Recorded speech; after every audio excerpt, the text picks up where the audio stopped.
Past three quarters, Cam Ocean is joined on the lead by Tiberwood. Twin Bee Champ is in a great striking spot. Off three quarters, 122 and 4, and down the $1 million stretch in the 17th $1 million North America Cup. Tiberwood, Cam Ocean, Gallo Blue Chip, Twin Bee Champ into the top four, but it's Gallo Blue Chip coming through on the inside. Gallo Blue Chip and Dan Dubé. That's Gallo Blue Chip winning Cup 17 over Tiberwood and Cam Ocean. 150 and 1, and Dan Dubé pulls it off, moving through the inside lane with Gallo Blue Chip.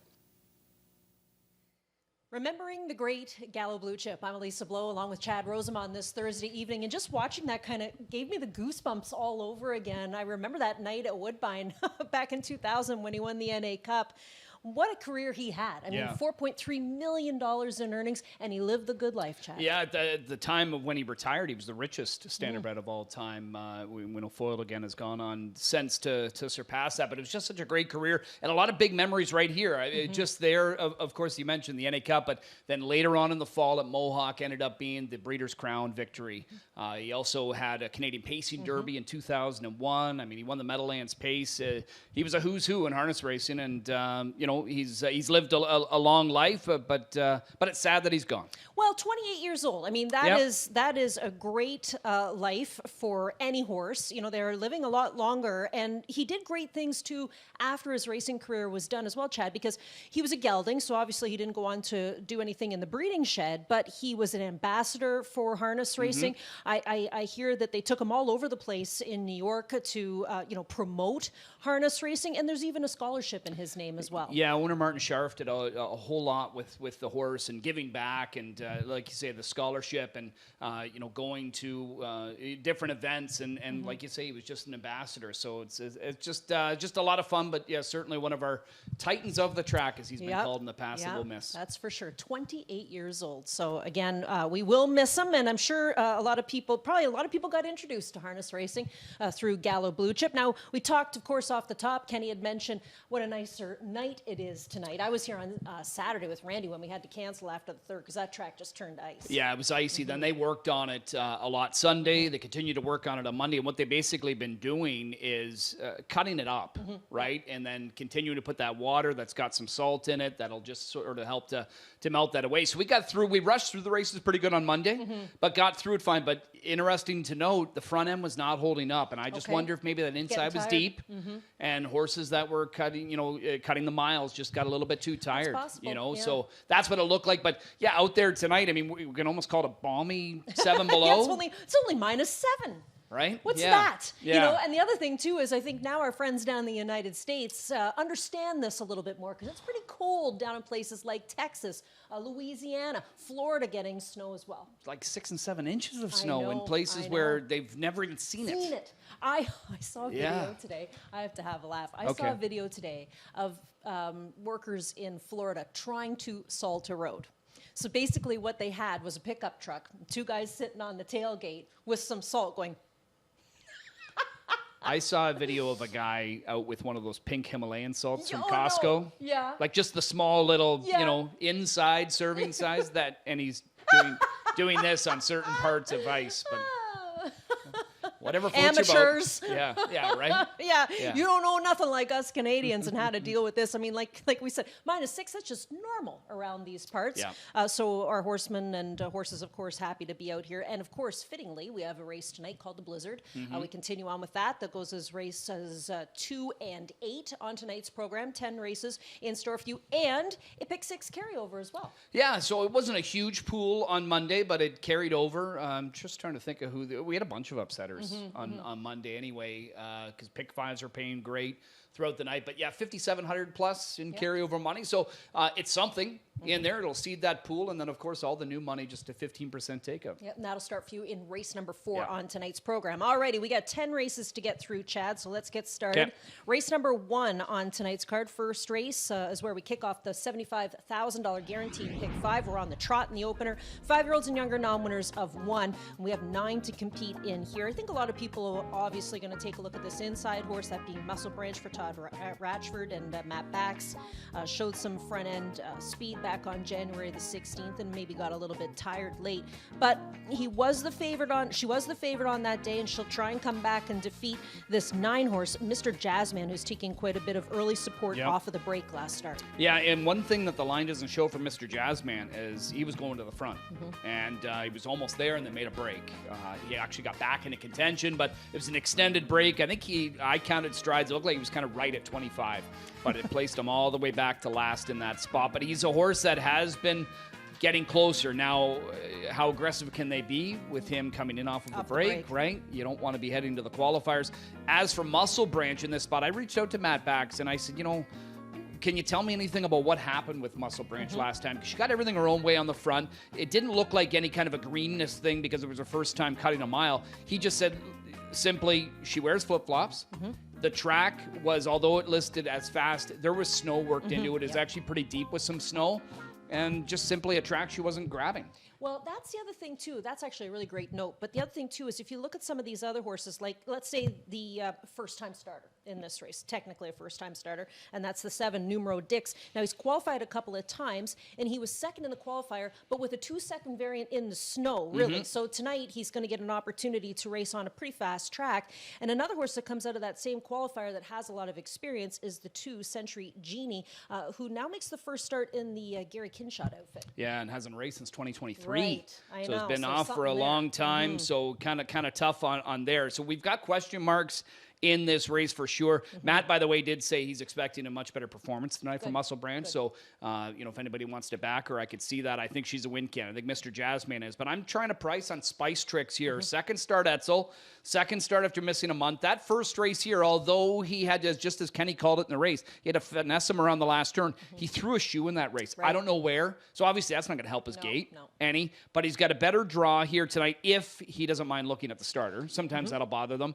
But I just think that Spice Tricks could be a bigger player here tonight. So I'm going to go that one. But Dougie Brown's getting bet with Sushi Bar in here early on. And if he can race like he did 2 starts ago, he's a player. But he's got a bunch of starts piling up here, and now he hasn't raced since Boxing Day. Well, and I've seen him quite a few times where he goes off stride as well. And that's kind of this race, too. There's a lot of horses in here that need to have a flat line here tonight as well. So the opener on the program, a little bit tricky for the trotters in the opener. Second race is where we play the Blizzard Pacing Series. So we have 2 of these tonight, race 2 and race 8. And this one has the favorite, a Legend, featured. Now, he's got the outside draw. He is at 6-5 morning line for Chris Bush, but a really nice win for him back on the 16th. Yeah, and we're going to look back at her win again. Not that it's going to show you anything that you can't already basically kind of see. I just love watching her because Chris has done such a nice job, developing her. I remember when she first came here and she struggled with her gait, and I know she had that break 3 back, but when you interviewed him, it was just a hobble issue, right? Kind of got hooked up in that somewhat. Something that he doesn't, as part of the equipment, doesn't use anymore as far as like a strap or whatever it was. But a Legend in this latest one, cutting it out. Dirty Diana figured to be the biggest threat to her. She got a perfect trip following her. And I mean, here when Tyler just kind of chirps at her, I love how she just stands up strong and she powers away. And look at her up front here. I mean, she's smooth as silk. And Legend, this was just kind of a nice tour. 54-3. Again, I know that track was not given any kind of a variant. But I spoke with Chris Bush after, and based on some of the other races that night that were going a bunch slower than they usually are, we both agreed that's as good as 52 and change. Oh, absolutely. And no doubt about it, this horse will be a serious contender in the win column here tonight, looking for back-to-back wins. Everybody's used the horse up on top. Yep. But I think a lot of us taking a look at the 1, Space Cadet as a player, and maybe even this 4-horse. You've got the 4-horse Cocoa Puff Power for McNair. Yeah, I don't know what to think of her because, again, we've talked about this. She's well-bred. Her mom had some great performances in these parts over the years, and this is one we've talked about. Her 3rd lifetime start. She misses by a neck. She paces in 48-1. We haven't seen that since. She's come here. She's kind of crooked, but as far as her steering locked on a line, they seem to have rectified that. But then last time, Dougie drives her for the first time. She's a favorite. He puts her on the front, turning for home. She looked like she was just going to step away from them. Right. She powered away. Actually, I asked Dougie, and Dougie said, I kind of chirped at her, and she almost threw me out of the bike. Wow. And then all of a sudden, not even a 16th of a mile before the line, she just stops. Yeah. Almost like she just pulled up. Yeah, isn't that interesting? And ends up getting passed by 3 others in there. much to the chagrin of the majority of the betting public, the better. But if this one maybe can chase, which I think she'll have an opportunity to chase here tonight, maybe it's a different result for her. Well, that could be interesting. They haven't made any changes with this horse as far as we're concerned. What we see, there is a change with the 2-horse, though, Love on Me, who goes from steel to aluminum in behind. Let's go to race number 3, fillies and mares in for claiming tags here, $20,000, $30,000, and you have a dropper in the 5, that being First Filly Chip for Brett McDonald, and you got to figure that this drop is going to help this mare out to find the winner's circle. Big time drop. And I mean, she was coming first over at the likes of Grit and Grace in the latest. She was in obviously much tougher. She's back into the claiming ranks. Now, when she was in these in December, she was a bigger player, but she still wasn't winning. So she's going to get bet quite a bit here tonight based on the drop, and she's obviously a major win possibility, but I am going to stick with Vendetta Blue Chip.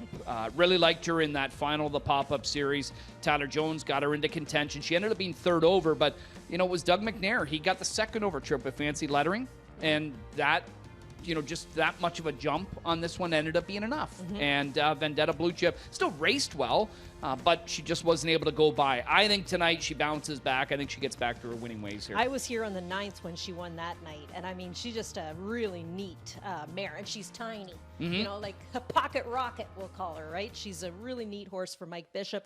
3rd last start out, so we'll look for something big from her here tonight. I think a lot of people will probably use her on their ticket here as well. Just one note with the 3-horse PL Rancella, she goes Murphy. There's a Murphy on the right side that's being added, and they're letting those hobbles out an inch from 60 to Carm 61. usually will do a hobble adjustment on his pacers first time out. He didn't do it last week. I don't think he did, but at least giving her a little extra here tonight. Well, and they didn't exactly get the race they wanted probably last week either out of her. The other horse that's making a change is the 4, who's now moving into the Breathar outfit for the first time this season. Yeah.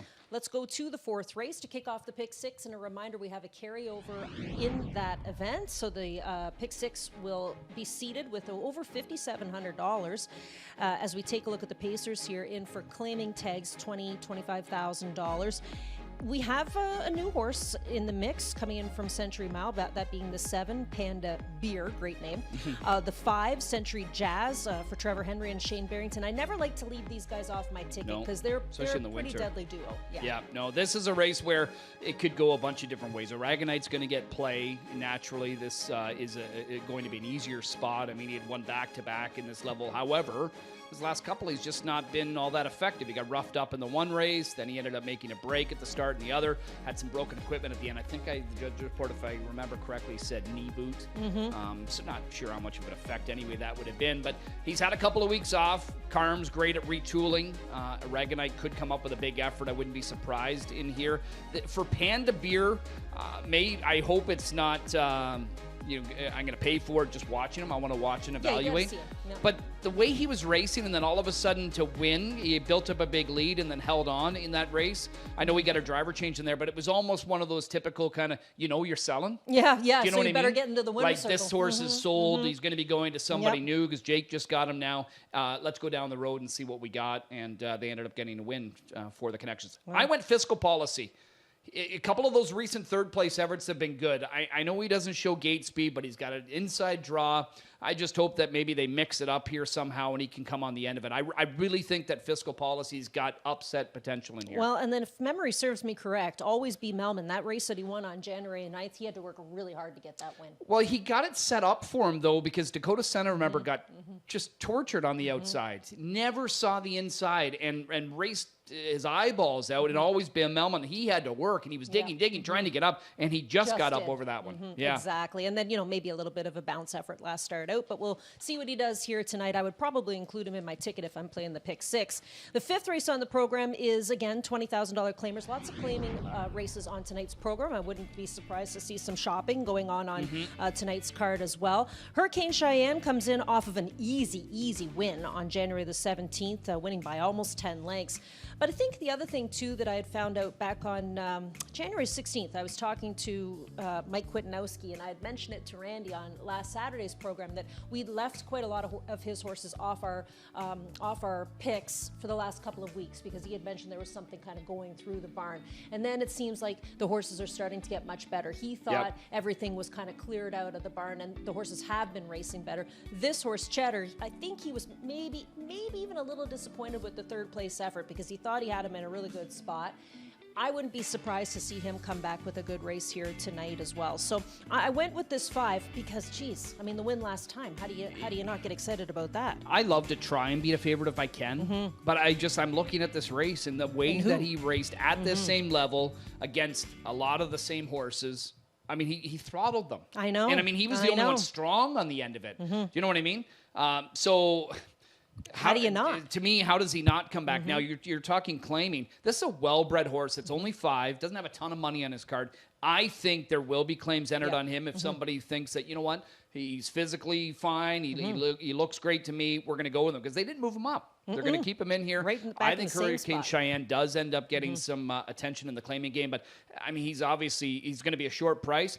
J.J. Landon, though, going to Gary Murner and picking up Doug McNair. I mean, just right off the bat there, you get a near 30% winning driver-trainer combination that you've got to respect. He, to me, is the one that I see rebounding for a much better performance. Well, and then you have D.A. Captain Obvious. He makes first start in the new barn, too. He's moving over to the Kyle Fellows outfit from Vic Which has been Putty's great, barn, too. right? And now he gets Tyler Borth, who sticks around with him. That I always like when a barn claims a horse and the driver wants to come back again. I mean, it's a thoroughbred thing that we play a lot, that angle, like to find out that the horse gets claimed and the rider will follow the horse to the new barn. It's a little different in that business than it is here, but still, it's obviously a positive to have Tyler in the bike with him today. Yeah, and I don't know why that horse was off in his latest.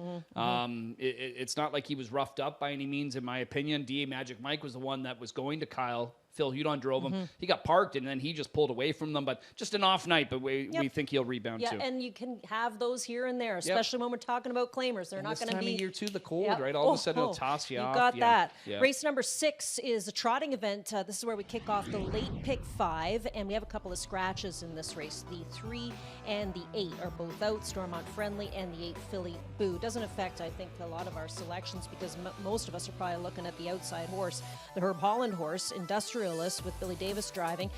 Qualifying win back on December the 10th was a scratch back on the 16th and is back here. So only the one qualifier, a first-time starter with an outside draw here tonight. You have a few horses that are very lightly raced in this race. For example, the 4, Dancing by Myself, goes from steel to aluminum up front, made a break in the first lifetime start. But we'll see if we can get a better effort. Shannon Henry's got a busy night tonight. She's got a couple of young horses or horses that are, they had a winner Monday. They did. Good for them. And Trevor's been having a really phenomenal. Yeah, Dougie drove this one. Trevor wasn't here Monday for whatever reason, but yeah, Dougie drove Century Jaguar for them. Oh, and he was good. Yeah, great. Yep. You know, 9-2. I think they paid 9-2. Oh, that's fantastic because I think that's one of Shannon's pets, and it's the only horse here who actually likes to watch the TV, and he only likes to watch Randy Waples. Can you believe that? She has to actually put. I'm not making this up. With the earplugs in or out? No, he wants a certain stall when he gets here so he can see the TV.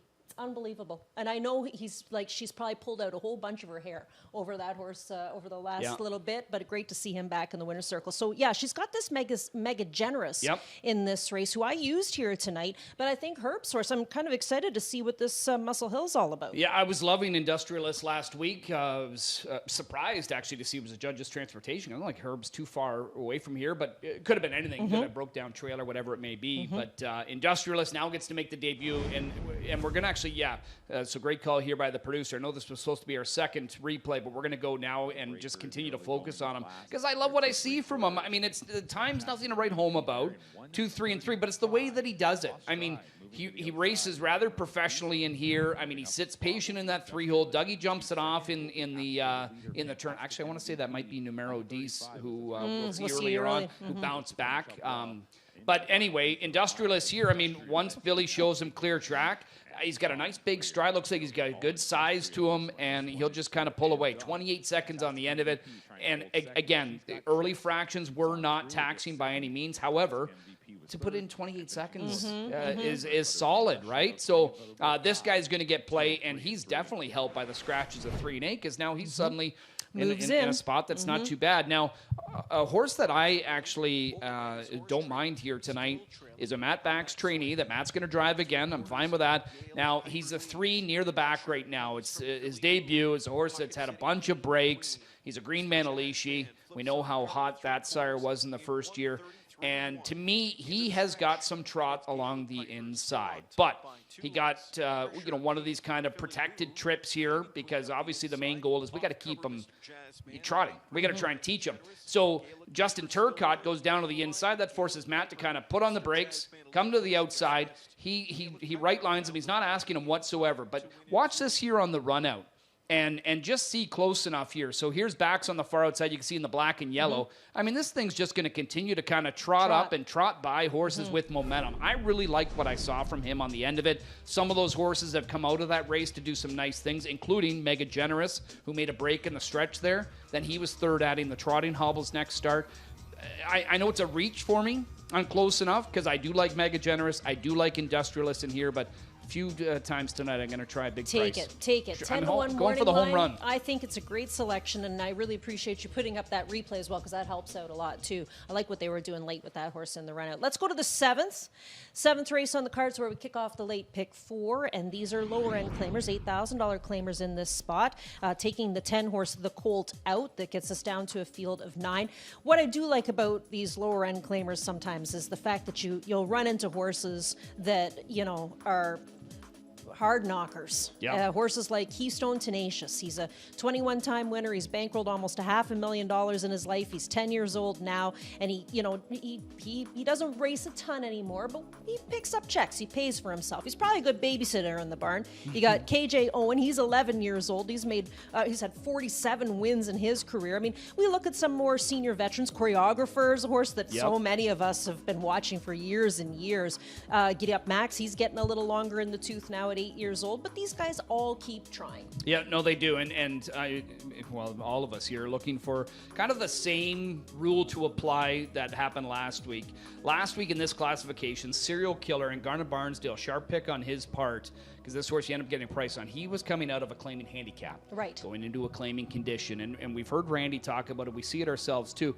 It's just easier. Yeah. It's an easier competition when you get to get that condition on there. So in this case, it's 8,000 nominators of 5,000 last 5. So essentially 8 claimers that have been struggling, right? Keystone Tenacious coming out of the 8,000 claiming handicap, finished second there. Daquan Blue Chip raced well, but just didn't see it through. This, to me, is going to feel like a much easier spot. Plus, he's one of those horses with tons of back class. He's got the Cullens in his corner. They haven't had him for that long. Tonight should be very tough for him. Tough for anybody, to kind of defeat him. I think he's obviously going to be tough to defend against. Yep. I think we'll be watching them with Keystone Tenacious for sure. Yep. Again, late pick 4 kicks off in race number 7. The 8th race on tonight's program is another Blizzard race. So we have 2 Blizzards, the 2nd and the 8th, and then afterwards, Chad and I are going for Dairy Queen. What's your favorite Blizzard? I like Score. Yeah, sure. It's pretty good. Yeah, Reese's Peanut Pieces. Butter Cup. Yeah. Now I'm hungry. I'm not sure I found one I don't like, to be honest with you. The 8th race on the program tonight, a purse offered of $18,000, and here's where you find Dirty Diana. Yep. So she gets away from Oa Legend, and she's in this split here. I think she's the horse to beat on paper, but this Husted horse is very interesting, Fox Valley Tatum. And obviously the Husted horses are well taken care of. I know they're out here. We see Sarah Bayerjean paddocking a lot along with Kyle here, so I think he's stabled out where they are at First Line Training Center, so that they get some good outfits to work on. He's brought a big string up here. Already got a win there the other night. And I agree with you. I think Fox Valley Tatum could maybe show a little bit more, but probably will have to because Dirty Diana does look like the one that is going to lead the way here. Loses Bob. I think Bob may be vacationing, perhaps. Don't quote me on that. But Trevor's going to drive. She had missed almost 3 weeks. She raced well to be second to a Legend. Doesn't have to deal with her at least this week. But this is that race where I'm talking about Coco Puff Pirate. At this point here, it looks like, okay, you know what? She's found it again. She's gone.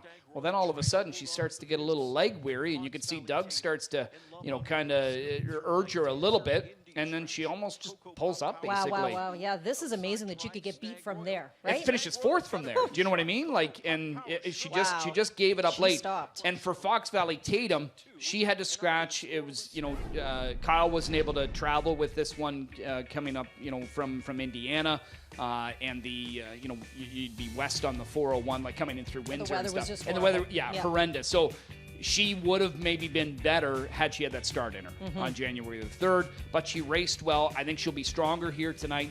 I like her, and we can see it seems to be just kind of an even split between the 1 and 3. To me, that is the pair in here. Who sang Dirty Diana?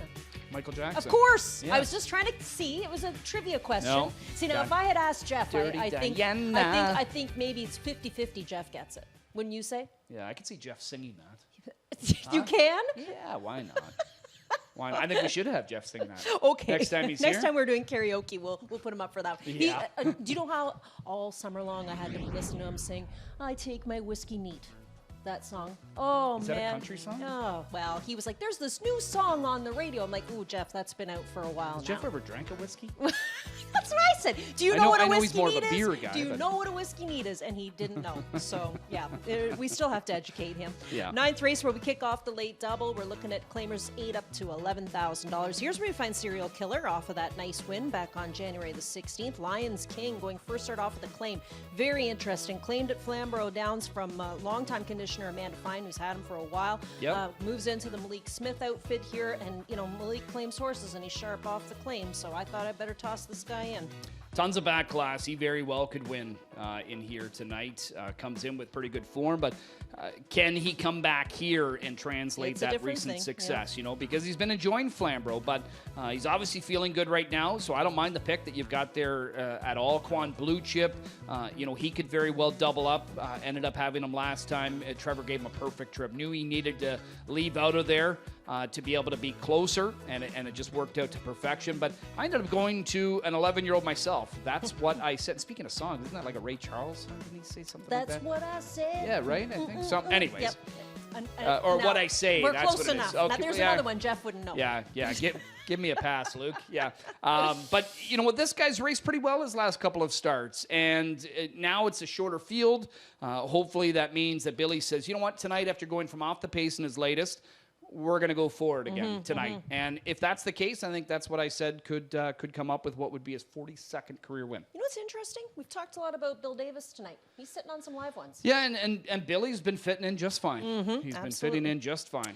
10th race on the program is how we wrap things up with the Jackpot High Five. That carryover's more than $42,000, almost $43,000. Fillies and mares in for claiming tags, 8 up to $11,000. You got some classy old ones in this race, including Del Diggity, who goes second, started off with a claim for Guy Gagnon. I like this mare. I've been playing her for a long time, and she's just a really neat, solid horse, especially at this price. Hillbilly Jet, same thing. She's got a tell. Randy and I have always kind of talked about tells on the racetrack. Horses that have that one funny thing that they do, and when they do it, you go, oh yeah, she's feeling it tonight. Yeah. And her funny thing that she does is she'll give you a little hucklebuck, right? When she's feeling good, Yeah. or she'll just dig her toes in. And you're like, oh, she doesn't look, that is her move. When you see her dig her toes in or maybe kick up her heels a little bit, that's the night that she's feeling good. But Rockford Peach is a new horse here on the outside coming up from the States, and, was a winner a couple of starts ago, but that was back in late December. Yeah, it's one they bought on gate for, I think it was $8,000 US. Oh, yeah. I saw, so they didn't pay a big price by any means for her. Basically, when you put the conversion in, it's what she's offered up for here tonight. Does have to race on the outside. Guillemets barn off to a flying start in 2025, so you've got to respect her, I think, in that regards. I've actually got her for second. Quickly, I do want to mention Tamara Hanover, because I showed a replay last week going into this race because she was a troubled trip fifth the start prior. Right. And I saw Brett the next night, and I said, Brett, well done on the drive. Because when he left out of there, it's not like he pushed hard. It was almost like he knew where he wanted to settle. And he got away sixth, but he got away sixth following Del Diggity and Guy Gagnon. Del Diggity loves to come first over. She always goes those tough trips. So when I saw him follow, I said, this is perfect. Because Gagnon, he's an aggressive driver too. I'm sure he's going to get on the move. It's going to give me a trip. And it's exactly what she did. And she ended up scoring. Now, I don't go back and give her the same love again this week. Where I'm going is actually give me a Corona. Here's one that she missed 2 months. I think the Meg Kronbarn even got, she coming off a career year, but went into a bit of a spell there where some of them were just struggling a little. Yeah, but there's that sickness I was going to say, I yeah. think maybe there was something going on there. So this mare missed 2 months. She came back, went to Flamborough again, got a win from the 8-hole nonetheless. Now she's back here, but Trevor Henry has got a great track record with her. She's got a great draw. She's going to be even fitter tonight, I would say. I think that Give Me a Corona could be an upset player here. Another one at 10-1. That's a couple you've got tonight at 10-1. Good for you. Yeah. If they as long as they hit it's the that board, brain man. freeze from the blizzards. Eat them too quick. That's all right. What did you do the last few days? Did you kind of hibernate? Did you watch I did a lot hibernate of Netflix? a little bit. Yeah. But no, I was out and about yesterday. Yeah. You got to kind of move around a little bit. Yeah. But it's just so. It's when the snow squeaks underneath your feet. That's when you know it's freezing. So what do you got tonight? Here we go. All in on Vendetta Blue Chip. I just think Tyler, who does know her well, is going to get her a great trip. I think she bounces back here. Speaking of bouncing back, fiscal policy. Been an in and outer, but this is one that I think is racing well for Edmund. I think it's got some upset play there too. Speaking of upset, as I continue to kind of lead myself into these, close enough for team backs in race 6, and then beat the fave in that finale we just talked about. 10-1 shots. I think Give Me a Corona's actually going to get some play in here, but I don't see her being the favorite. All right, so my rebound horse is in the 4th race, Aragonite. Yep. And then I got Cheddar. I think we got to watch him because, like I said, I think that barn's healthy again. Let's see if Jody we can knows get him this too. horse. Yeah, I think we might be able to get him home, and if we do, we might get him at a price. Keystone Tenacious is my all-in horse. We all talked about that in the 7th race. And then I don't know what to do with this Rockford Peach. Far outside post position doesn't really help, but it's a newcomer here to our circuit. So we'll see what we've got here tonight with that one as well. So those are the plays from Chad and I, and then the plays from our other handicappers include a Legend at 6-5. There's a chalk-eating weasel for you. Robert Reed. I always make fun of Ron Gearkink when he does a low-price horse. I always call him a chalk-eating weasel. I think it's actually Robert's or Garnett's term that he coined. Robert Reed picking Century Jazz in race number 4, and Ghislaine's got Hurricane Shine. We talked about that horse too. Looks like a repeater as well, coming in off of that nice victory last start out. So that's what we've got for the 10 races in store for you tonight, including a couple of blizzard races, and then of course some sad news to pass along your way. We talked about Gallo Blue Chip off of the top, but horse racing lost another announcer, unfortunately, and the voice of Rosecroft and Ocean Downs, Pete Medhurst, unfortunately passing away at 55. Yeah, and I didn't have the opportunity to meet Pete over my years involved in harness racing. I knew of him. I have heard him call races, but just seeing this week when this came about, unfortunately at a young age, the outpouring of support and you could just tell on social media all the people responding that he touched and reached throughout the end, and maybe even mentored guys into their roles in harness racing and other aspects of sport. He was obviously a very, very well-liked guy who will be dearly missed. Well, we talk about it a lot. They're unicorns in this business, our announcers as well. So with that, we'll take a listen. People don't care about what you interject if you can't do the fundamentals. What do they want to know? They want to know, A, where their horse is, all the way through 10th, 11th, 12th, depending on how many horses we have in a race. If you're going to get cute, if you're going to interject, that's fine. Just make sure it doesn't come at the expense of the fundamentals. No two races are the same. That's the beauty of being able to describe it to the people that are watching. Comes away next. Then This Is the Plan moving up on the outside for Jingra, followed by Luz Perlman, and Leonidas A is the trailer. As they sprint to the first turn, Tattoo Artist and Dexter Dunn get the lead. In second is Allywag Hanover, 25-4 for the opening marker. Tattoo Artist over Allywag Hanover with Working on a Mystery pacing in third. Sonny Weaver End is fourth. Then This Is the Plan who found a home in fifth. Luz Perlman is next, and Leonidas is the trailer. Sprinting to the clubhouse turn, it's Tattoo Artist and Allywag Hanover. They are rolling here. They've opened up 4 on Working on a Mystery. Halftime, 53 1/5 seconds. This Is the Plan moves to the outside now for Jingron, moves up third. Working on a mystery, failing at the inside. Moving up now is Luz Pearlman now from the outside. Leonidas is in gear. And Sonny Weaver N was the unlucky horse to get stuck behind Working on a Mystery as they race the 3/4. It's Tattoo Artist and Dexter Dunn. Allywag Hanover right there in the pocket second. This is the plan third. Luz Pearlman up on the outside. 3/4 in 1:20 flat.